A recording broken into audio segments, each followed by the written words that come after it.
Captain Laura Briggs stood on the balcony of the peace station on Illyrian Prime. The stars above her looked calm and beautiful, but she felt uneasy. Earth had joined the Intergalactic Council with hope many years ago. People believed the Council would bring peace and safety. But something felt wrong to Laura now. Her second-in-command, Daniel Cruz, walked up beside her. He held a small data tablet. His face was tense. "We found something, Captain," he said quietly. She looked at him, serious. "What is it, Daniel?" "Encrypted messages from the Council's private channel. It shows they've been taking Earth's resources for a long time, not just a little, but massive amounts. And that's not all. They're also behind the attacks on our outer colonies. They made it look like pirates, but it was planned." Laura took the tablet and read the data. Her hands shook. The Council had lied. They had used Earth like a tool, then tried to keep them weak. People had died because of this. "Does anyone else know?" she asked. "Not yet. I only shared it with General Marcus Hall. He told me to keep quiet and wait for your orders." Laura nodded. General Hall was one of the few leaders she trusted. He always put Earth first. Back in her quarters, Laura sent a private message to Hall. She asked him to meet in secret. A few hours later, they were on a secure channel. Hall looked tired, but his eyes were sharp. "I read the files," he said. "We were fools to trust them. This is bigger than we thought." "What do we do now?" Laura asked. "We gather more proof. Then we show it to Earth's leaders. If we act too fast, they'll call us liars. But if we move too slow, the Council will cover their tracks." Hall had already sent a covert team to the Council's central archives. The team leader was Nicole Barnes, one of the best agents Earth had. She knew how to find secrets and stay hidden.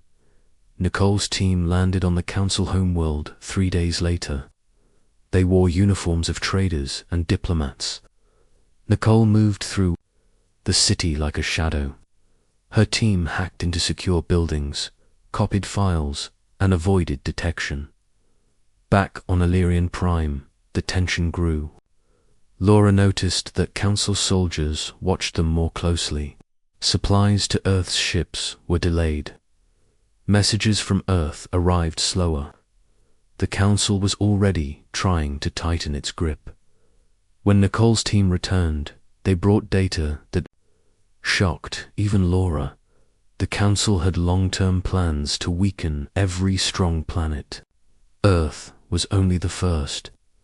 The plan was to divide, control, and rule. They wanted total power. Laura took the data to Hall. He sent it straight to President Alan Brooks. A secret meeting was called with Earth's top leaders. President Brooks looked at the files with a grim face. Around him, the others were silent. "We must act," Brooks said. "The people must know the truth." The next day, Earth sent a message to every colony. President Brooks spoke directly to the people. He showed the Council's lies. He spoke calmly but with power. "We joined the Council for peace, but we were betrayed. They used us. They harmed our people. We will not stay silent. On every world." People watched. Many cried, many shouted. Some were afraid, but most were angry. Earth had been tricked, and now it was time to stand up. Parliament voted to leave the Council. The vote was strong. Earth would no longer be part of the lies. The Council reacted fast. They blocked Earth's trade ships. Supplies stopped. Prices rose. People worried about war. Laura was called back to Earth. She was given command of a new fleet, the Vanguard Fleet. It was built in secret over the past few years. Now it would protect Earth. Daniel Cruz was made Chief of Training. He began working with young soldiers. He taught them how to fight smart and stay loyal.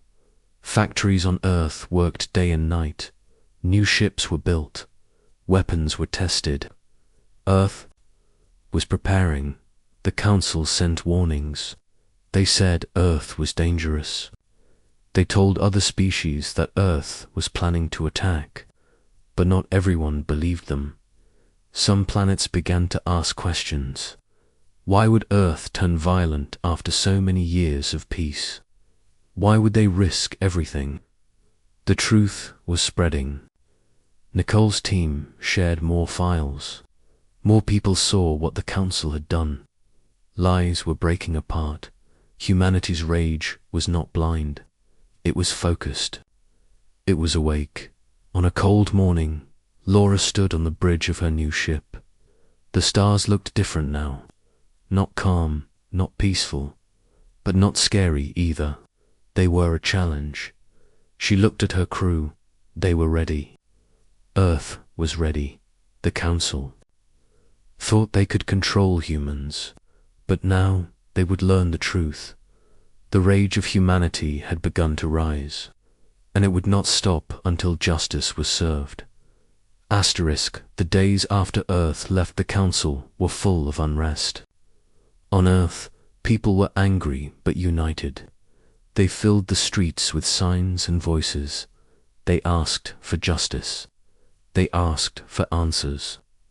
The lies had broken their trust, but not their spirit. President Alan Brooks stood before the people again. This time, he did not speak with calm. His voice was strong. We will not be silent. We will not bow. The Council has taken from us, but we are still here. We are still strong. Around the world, people cheered. The colonies heard the message too. On Mars, Luna, Europa, and many more, the people stood together. Captain Laura Briggs worked day and night at the Defense Command. The Vanguard fleet was being prepared. Each ship was tested, armed, and ready. Laura visited every crew. She spoke with them, trained with them, and made them feel proud. Daniel Cruz ran the training bases. He watched as new recruits arrived. Young men and women came from every part of Earth. Some had never held a weapon. Others had trained for years, but they all shared one thing. They wanted to protect their home. Daniel gave speeches, but he also trained with them. He showed them how to fight, how to think, and how to never give up. We are not just soldiers, he told them. We are protectors. We fight not for power, but for truth. Nicole Barnes worked in the shadows. Her team found more files from the Council. They shared them with the media. The people saw more proof of the lies. The Council had used other planets too, not just Earth. On the planet Drolos, a young leader named Ren Vala watched the news. She had once trusted the Council. Now she had doubts. She spoke with her advisors. If Earth speaks the truth, she said, then we must listen. Maybe we were wrong. The Council started to feel pressure. Their leaders met in secret. They argued. Some wanted to crush Earth quickly. Others feared that would make things worse. They chose a new path. They set up blockades. They stopped Earth ships from trading. They said Earth had broken peace laws. They told other planets not to help, but the truth had spread too far. People on many worlds began to ask questions. The Council could not hide anymore. Laura's fleet moved to protect the outer colonies. Pirates and strange attacks had increased. Laura led her ships with care. She avoided full war, but she did not let anyone harm Earth's people. One day, a ship from Earth was attacked. Near a trade route, Laura and her fleet arrived fast. They stopped the attackers and saved the crew. The people began to call them the shields of humanity. In secret, Daniel got news from Nicole. There was a new danger. The Council had a weapon near Mars. A huge orbital cannon, strong enough to destroy a whole city. It was hidden, but not anymore. Daniel shared the news with Laura and General Hall. They made a plan. They called it Operation Firebreak. The mission was risky, but if they waited, the Council might use the weapon. At night, Earth ships left their stations. They flew fast and low. Laura led the mission herself. Her ship, the Liberty One, moved with silent power. They reached Mars orbit in hours. The cannon was there, hidden in the shadows. Council guards were surprised. The battle began. Laura gave orders with calm and skill. Earth's ships moved like a wave. One by one, they took out the guards. Then the cannon, the final shot came from Liberty One. The cannon exploded. The sky lit up like fire. Cheers filled. The ships back on Earth, people watched the news. They clapped, they cried, they hugged. The Council had been stopped. Mars was safe, but the Council was angry. They sent more warnings. They said Earth would be punished, but Earth did not step back. President Brooks gave a new order. Project Sentinel was activated. It was a secret fleet built far from the Council's eyes. Now it would rise. Ships came out of the dark, big, powerful, and ready. They flew into Earth's skies. The people watched and cheered. The Council sent spies to learn more, but Nicole's team was faster. They caught the spies and sent them home. On the outer worlds, leaders began to speak. Some said they would not follow the Council anymore. They wanted to hear more from Earth. The Council's power was shaking. Their lies were breaking. Their fear was growing. Laura sat in her ship and looked at the stars. She did not smile. She knew more was coming. But she also knew Earth was no longer weak. Humanity had woken up. Their rage was not wild. It was sharp. It was ready now. The whole galaxy would see what Earth could become when pushed too far, and they would never forget it. Weeks passed since Earth stopped the Council's secret weapon near Mars. The people were proud, but they knew more trouble was coming. Earth was now a target. The Council wanted to crush the growing rebellion before it spread. Captain Laura Briggs and her Vanguard fleet stayed close to the colonies.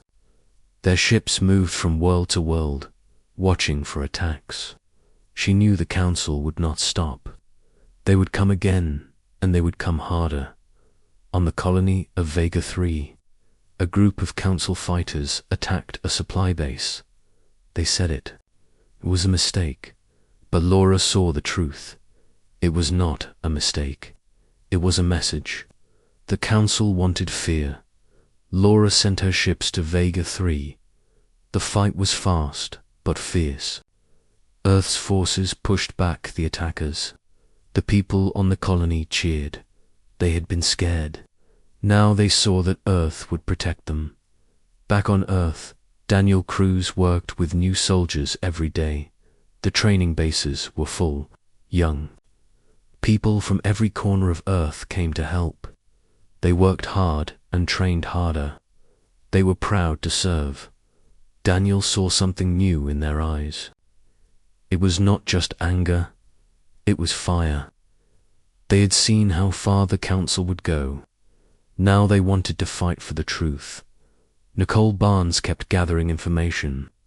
One night, she found something shocking. The Council was planning to use another weapon. It was larger and more dangerous than the one near Mars. This time, the target was a human colony called New Horizon. New Horizon was home to over 1 million people. If the Council used the weapon, the colony would be gone in minutes. Nicole sent the data to Laura and General Hall at once. A new mission was planned. They called it Operation Skyguard. It was dangerous. The weapon was deep inside Council space. Earth had to strike first or risk losing a whole world. Laura led the mission again. She chose the best pilots and strongest ships. Daniel sent some of his best trainees with her. They were young, but they were ready. The fleet moved fast. They passed through dark space, hiding from sensors.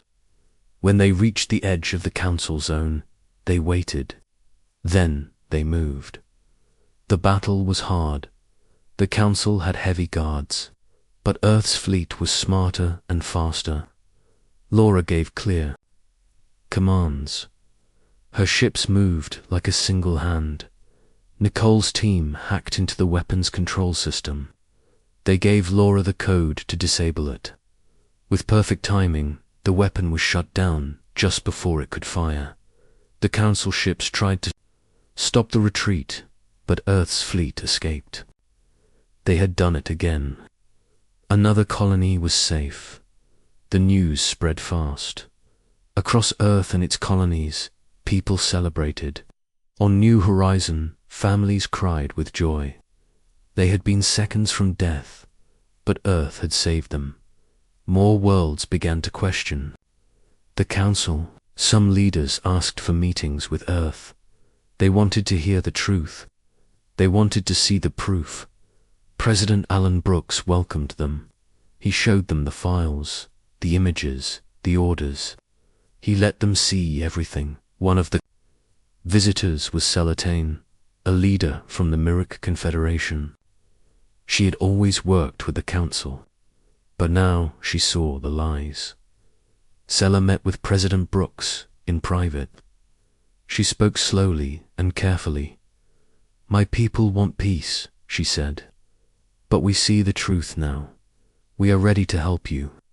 We will share our technology. We will give support." Brooks agreed. It was the start of something new. Laura's fleet now had to guard Myrick trade routes. The Council did not like this. They sent ships to block the routes. Earth responded with strength. At Orion Drift, a battle broke out. It was one of the biggest so far. 3 Council warships attacked a convoy. Laura's fleet arrived just in time. The battle lasted hours. Missiles flew, lasers flashed, ships twisted through space. In the end, Laura's fleet stood strong. The Council ships were destroyed. The trade route was safe. Daniel led a rescue mission at the same time. A group of humans had been captured by the Council. They were held on a prison world deep in Council. Space Daniel flew with a small team.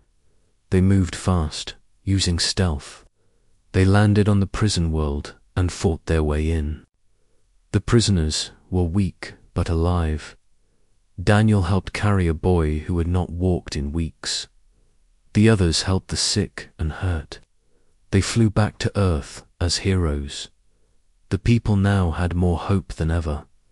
They saw that Earth could win. They saw that truth and strength were on their side. The Council started to break from within. Some leaders left, others stopped following orders. The fear of Earth was growing. Laura stood on the bridge of her ship and watched the stars.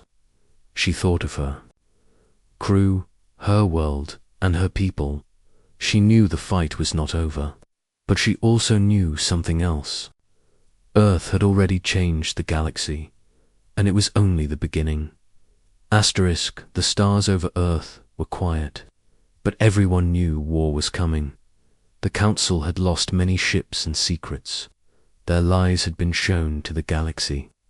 Still, they refused to accept the truth. They blamed Earth for the unrest. They said Earth was spreading chaos. But many did not believe them anymore. On the planet Rollos, protests broke out. People marched in the streets. They held signs and chanted. They asked their leaders to leave the Council. The same thing happened on the planet Nevron. And in the colonies of the Drellin system, the truth had reached their people. They did not want to be ruled by liars. In the middle of this change, Earth was growing stronger. The Vanguard fleet had doubled in size. More ships joined each week. The factories on Earth worked day and night. Engineers, pilots, and workers gave everything to help. Captain Laura Briggs flew from one colony to another. Her fleet now protected Earth's friends, as well as its people. She met with leaders from planets that had started to turn against the Council. She listened to their fears and gave them hope. In one meeting on the planet Eltra, she sat with a leader named Turon Vix. "We do not want war," Turon said, "but we cannot stay silent. What the Council has done is wrong." Laura nodded. "We do not want war either, but we will not run. If they attack us again, we will fight, and we will win." Back on Earth, President Brooks welcomed more ambassadors. Celatane from the Myrick Confederation returned with more gifts. She brought new ship, technology, and medicine. She also brought news. 3 more council members plan to leave, she said. They want to join a new alliance. They want to stand with Earth. Brooks listened carefully. "We must be careful. If we move too fast, the Council will strike. They will strike anyway," she said. "They are afraid. They are angry." Nicole Barnes and her team worked harder than ever. They found messages between Council leaders. Some of them were scared. Some were planning a last attack. One message was clear. The Council was building a new fleet, a hidden one. It would strike Earth without warning. General Marcus Hall called an emergency meeting. Laura, Daniel, Nicole, and President Brooks all joined. "We know they are planning something big," Hall said. "We must act first. We cannot strike without proof," Brooks said. "We need more than guesses." Nicole looked at her tablet. "We are close. One of our agents is deep inside their command. He will send the final data soon." While they waited, Daniel Cruz kept training soldiers. Many were now ready for command. He chose the best of them to lead new ships. They were young but brave. One of them was a woman named Grace Miller. She had once worked in a hospital. Now she flew a fighter and led a squadron. Daniel watched her during a drill. Her moves were sharp. Her orders were clear. He walked over after it ended. "You did well," he said. She smiled. "I want to protect my home. I lost my brother on Vega 3. I won't let that happen again." That night, Nicole got the final message. The Council's secret fleet was real. It was hidden in the Althora Nebula. It was nearly finished and ready to attack. Laura, Hall, and Brooks made their choice. They would strike first. The mission was called Operation Sunfire. The goal was simple. Find the fleet, destroy it before it could move. The Vanguard fleet left Earth quietly. The ships moved through dark space, far from normal routes. As they neared the nebula, they found the fleet. It was huge, but it was not ready yet. Some ships were still being built. Others had no crew. Laura gave the order.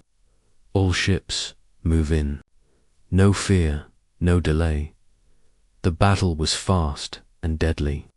Earth's ships hit hard. They broke the Council's line before it could form. Fighters led by Grace Miller moved like lightning. They struck weak spots and vanished before the enemy could fire back. Council ships tried to escape, but Earth was ready. They blocked every path. In less than 2 hours, the secret fleet was gone. The battle was over. Laura stood on her bridge, looking at the wreckage. She felt no joy, only silence. They were building a weapon of war, she said. Now it is dust. The news spread through the galaxy. Even some council worlds cheered. Their leaders had hidden the fleet from them. Now the people knew. On the planet Venla, the leader made a public speech. We will no longer follow those who lead with lies and fear. We leave the council today. Others followed, one by one. Planets turned away. The council's power was falling. President Brooks called for a new meeting. This time, it was not just Earth. Leaders from 10 worlds joined. They sat in a large room in New York City.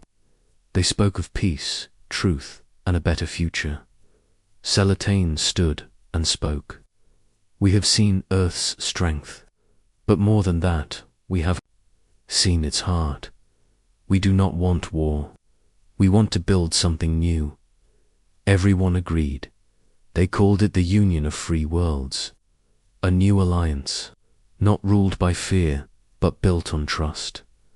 Laura returned to Earth to rest. She stood on a hill outside the city. The sky above was full of stars.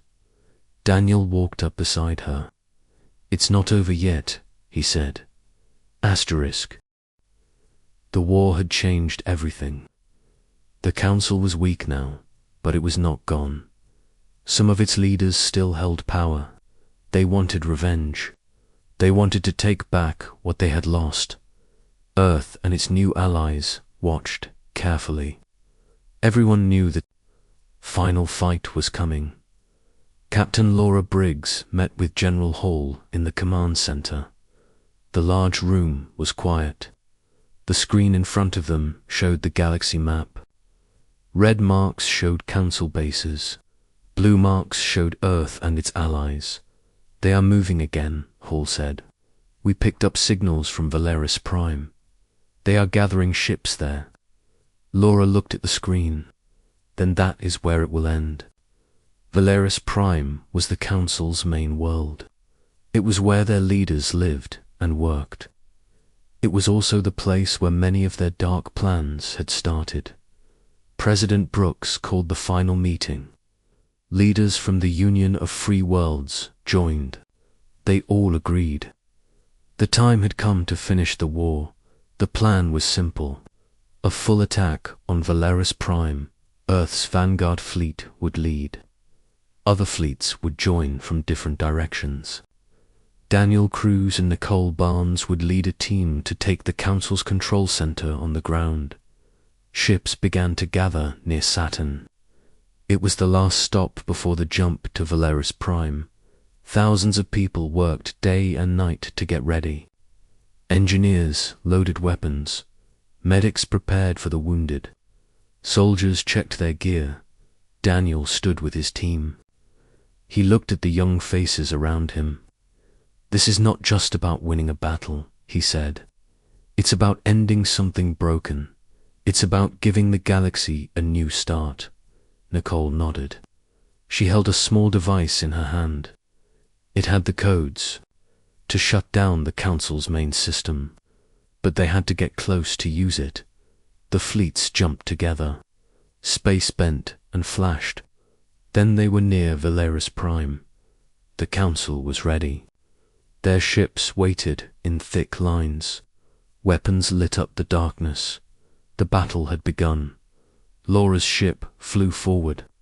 Her voice came through every speaker. For Earth, for our people, for the truth. The Vanguard fleet hit the Council ships with power and speed. Missiles flew. Lasers burned. The sky was full of fire. Earth's new allies came from behind. The Council was surrounded.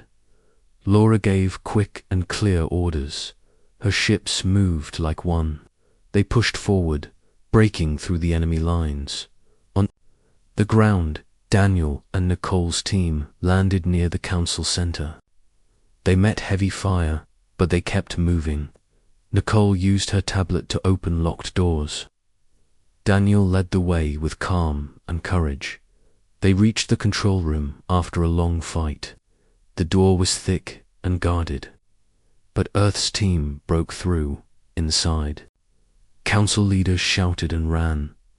One tried to reach the alarm. Daniel stopped him. Nicole walked to the system core. She placed the device. The screen blinked. A few seconds later, the main system shut down. All across Valeris Prime, council ships and weapons stopped. The sky went dark. Earth's ships moved in safely. Laura's ship landed near the control center. She stepped out and walked through the ruins. She entered the council hall where many lies had been made. She looked at the faces of the leaders. They were silent now. Defeated, President Brooks arrived later with Celatane and other allies. They walked into the council hall together. "It is over," Brooks said. "There will be no more rule by fear." The council was dissolved. Its leaders were taken away to face trial. The galaxy began to breathe again. On Earth, people filled the streets. They danced, hugged, and cried. Lights filled the sky. Bells rang. The war was over. Daniel and Nicole returned as heroes. Laura stood with them at the ceremony. President Brooks gave them medals. But more than that, he gave them thanks from a free people. A few weeks later, leaders from all free worlds met again. They signed a new agreement. This time, it was not forced. It was built on trust. They called it the Harmony Pact. It promised open talk, fair help, and no lies. Laura returned to her ship. She did not rest. She began working to protect the peace. Daniel opened a new academy to train future peacekeepers. Nicole led a truth team to find more hidden lies and stop them before they grew. The stars were quiet again, but different now. Earth was not just one world among many. It was a light, a voice, a shield. People across the galaxy would remember what had happened. They would remember how humanity rose, not for power, not for control, but for truth. And that truth had changed. The stars, forever. Asterisk, the war was over, but peace was still new. The galaxy was quiet, but not fully calm. Many people were still scared. Many planets had lost homes, families, and hope. Earth and the new union of free worlds now had a big job. They had to rebuild what was broken. Captain Laura Briggs stayed. With the fleet, she did not take a break. Her ships now guarded trade routes and helped planets that were still in danger. Some small groups still followed the old council. They caused trouble in quiet places, attacking ships and stealing supplies. Laura worked with other fleets from the Union. Together, they found and stopped the last groups of fighters. Each mission was hard, but each one helped the galaxy heal. Daniel Cruz started his new academy in New Chicago. Young men and women came from many planets to learn. They were not trained just to fight. They were trained to keep peace, protect truth, and help those in need. Daniel taught the first group himself. He spoke to them every morning. "Power is not our goal," he said. "We protect, we listen, we act only when we must." Nicole Barnes took her truth team to space. She visited planets where the council had hidden secrets. She worked with local people to bring justice. Some of the files they found showed how deep the lies had gone. Many had suffered without knowing why. Nicole shared all findings with the Union. Nothing was kept secret. People began to trust again. She became a voice of truth. Celatane and President Brooks met often. They spoke about the future. The Harmony Pact had started well, but now they wanted to build more. They wanted schools, hospitals, and open roads between planets. "We have stopped the war," Sela said. "Now we must build a life worth keeping." Brooks agreed. He sent teams to many worlds to help. Some built water systems. Others helped repair power stations. No help was forced. Every planet chose what they needed most. One day, Laura received a call from a small planet named Riona. The people there had found old council machines hidden under the ground. They were afraid to touch them. Laura took her ship and flew there. Her team worked for 3 days to clear the machines. She met with the town leader, a woman named Myra Day. "We were scared," Myra said, "but you came, you helped. Now we can live in peace." Laura smiled for the first time in many days. That is what we are here for. On Earth, a large event was planned. It was the 1-year mark since the council was taken down. People from across the galaxy came to New York City. The streets were full. Music played. Flags from every planet in the Union waved in the air. President Brooks gave a speech in the Union Hall. "We stood against lies. We stood for truth. Today, we celebrate not victory in battle, but victory in heart." The crowd cheered. Sela, Tane, Laura, Daniel, and Nicole stood beside him. They each gave a few words. "We are many worlds," Sela said, "but now we are one voice." After the event, the leaders met in a quiet room. They spoke about a future plan. They wanted a center for peace, a place where leaders from every world could meet and talk. They chose to build it on a neutral planet called Elra. Construction started the next month. Workers from many worlds joined. They built not just buildings, but homes and schools nearby. It was not only for leaders, it was for people too. Daniel sent some of his best students to help. Nicole sent part of her team to make sure all systems were fair and open. Laura sent ships to protect the area from any harm. The Peace Center was finished in 7 months. It was large and simple. It had a wide hall where all voices could be heard. It had quiet rooms for small talks. It had open gardens where people could sit and learn from one another. The first meeting was special. Leaders from 30 different worlds came. They sat in a circle. There was no high seat. No one was above the others. Laura looked around the room. She saw hope. She saw what they had all fought for. Not ships, not power, but a place where problems could be solved with words. Nicole smiled as she watched leaders speak openly. She had seen so much pain. Now she saw healing. Daniel sat with young officers from different worlds. They talked about training, learning, and helping each other. They laughed, they planned, they dreamed. Sela Tane and President Brooks stood. Near the garden, "We did not just stop something bad," Sela said. "We made something better." Brooks nodded. "Let's keep building." That night, the stars over Elra shone bright. People looked up and felt calm. They knew the past would never be forgotten. But they also knew the future was now in their hands. And for the first time in a long time, the galaxy felt safe. Not because of walls, not because of weapons, but because of trust. And the fire that had once been rage had become light for all.